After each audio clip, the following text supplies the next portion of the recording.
We are all fighting a common enemy. In fact, two common enemies, the virus and fear. And therefore, this is not the time to get caught up in blame game. So, what do I mean by having empathy? Understand that each one of us is fighting an individual battle, whether it's at the family level or whether it's at the world level.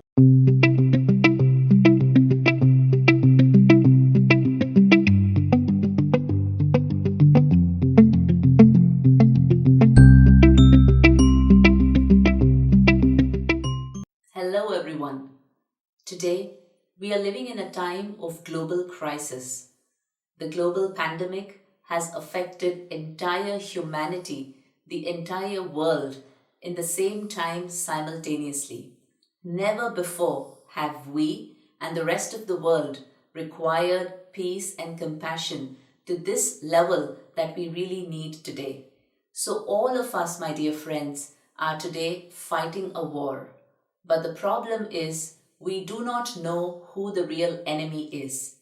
One enemy is known and seen, and that's the virus that we're all fighting against. But the other enemy is unknown and unseen, and that is a greater enemy and poses a far bigger danger to our lives. And that enemy is fear. In the last couple of weeks, fear, anxiety, and stress levels of human beings around the world has doubled, tripled, quadrupled because of the rising COVID cases and because of the information and the statistics that we hear every single day. I'm sure in the last couple of weeks, each one of you have faced or heard news of at least one person that you know, or at least one person in your distant circles who have lost their lives to COVID. We've all heard cases or have seen at least one person in our family, in our friend circle, in people that we know who has been tested positive to the virus. Now, while we are becoming aware and alert and doing everything physically possible to fight the virus, we also need to take care of our minds and do everything that we can to fight the unknown enemy of fear, anxiety, and stress. So in this video, I'm going to talk about 3 specific ways of thinking right that will allow us to instantly manage our fear, anxiety, and stress. Number 1, deep conscious breathing. Whenever you find yourself fearful or feeling anxious about the current situation, about your future, about what's going to happen to your health, about anything, when there's fear and anxiety, you can feel it in your mind, in your body.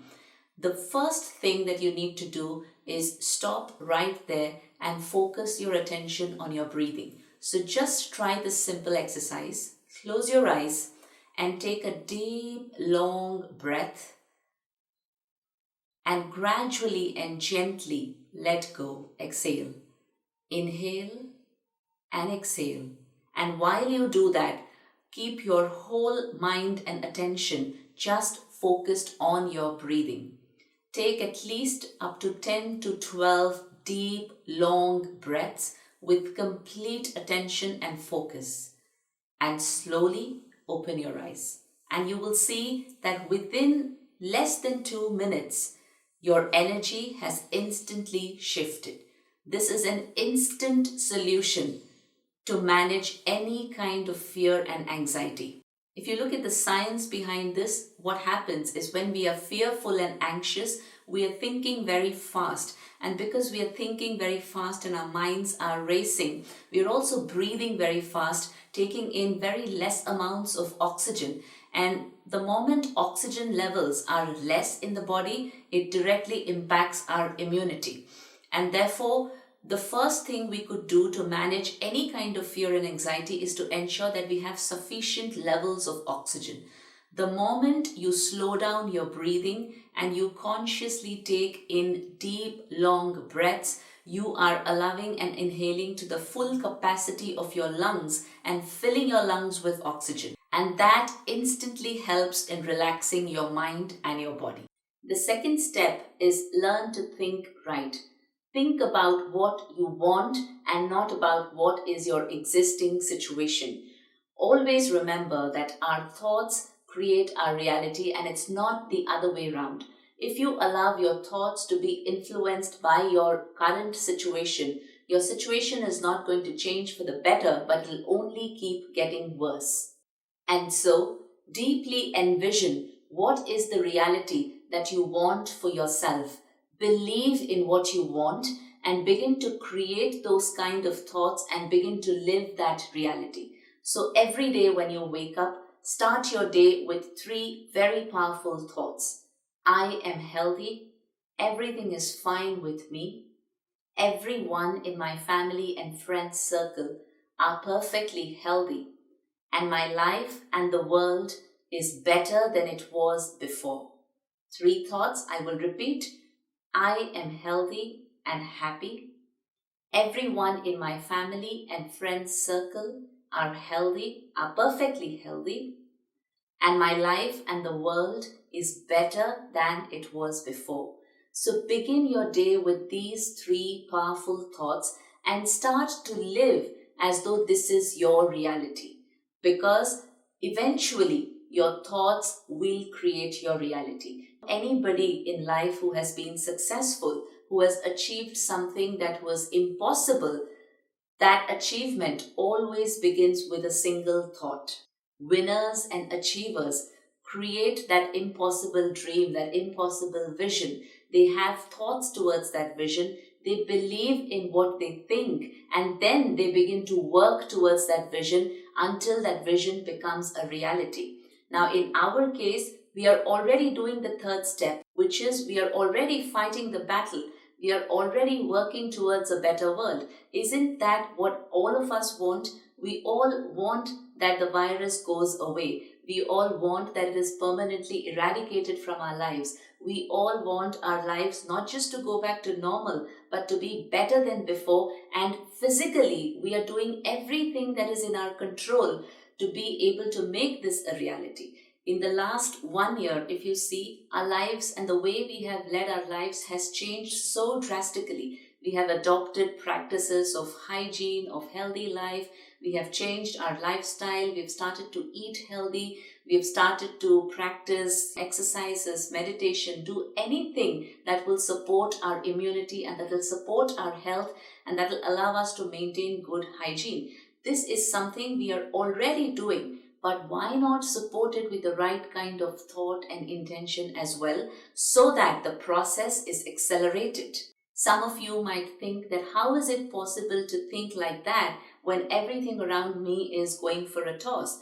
But that is the deal and that is the equation, because whatever or irrespective of whatever is happening around me, I have the power to create my thought, and ultimately it is my thought that's going to influence my destiny or my reality. And the third step, the most important one, is have empathy for each other. We are all fighting a common enemy. In fact, two common enemies, the virus and fear. And therefore, this is not the time to get caught up in blame game. So what do I mean by having empathy? Understand that each one of us is fighting an individual battle, whether it's at the family level or whether it's at the world level. If you look at the family, if you have, say, a couple of people at home who are affected by COVID, and you have a couple of people who are caring for those who are affected by COVID, each individual is fighting their own battle. The one who's caring for the one who's affected, it's not an easy job. They are taking time out of their busy schedules, of their busy routine to be able to care for their loved ones, and they are stressed. At the same time, if you look at the people who are actually affected by the virus, that's not easy as well. They are also fighting their own battle. So, my dear friends, even on the world level, the government is having their own set of challenges. The healthcare workers, the hospitals, the doctors, they are facing and fighting their own battles. The common people like you and me, we have our own set of challenges and we're all fighting our own inner battle. So therefore, what is needed right now more than anything else is to have empathy for each other. And what do I mean by practicing empathy? Two very clear things. Number one, do not get into the blame game. This is not the time for that.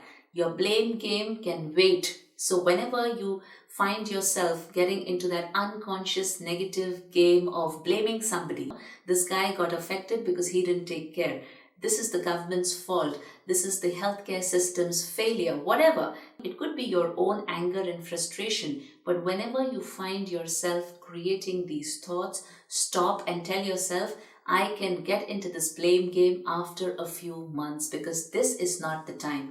The second is, do not take anything personally. When you're on a war footing, when you're fighting a war, what happens? Everybody in the army is united. They are in it together because the enemy is common. If people start to fight against each other, then it gives the enemy an entrance, a doorway into their world, into their lives, and they lose the battle anyway. So when we play the blame game and when we start taking each other's comments or each other's remarks personally, and when we start to feel hurt by each other at this time when the enemy is at the door, then we have anyway lost the battle. So therefore, understand that this is not the time to express your feelings of negativity and hatred towards each other, but this is the time to have empathy, which means let go, don't take it personally, and stop the blame game immediately. And ask yourself the question, what am I contributing?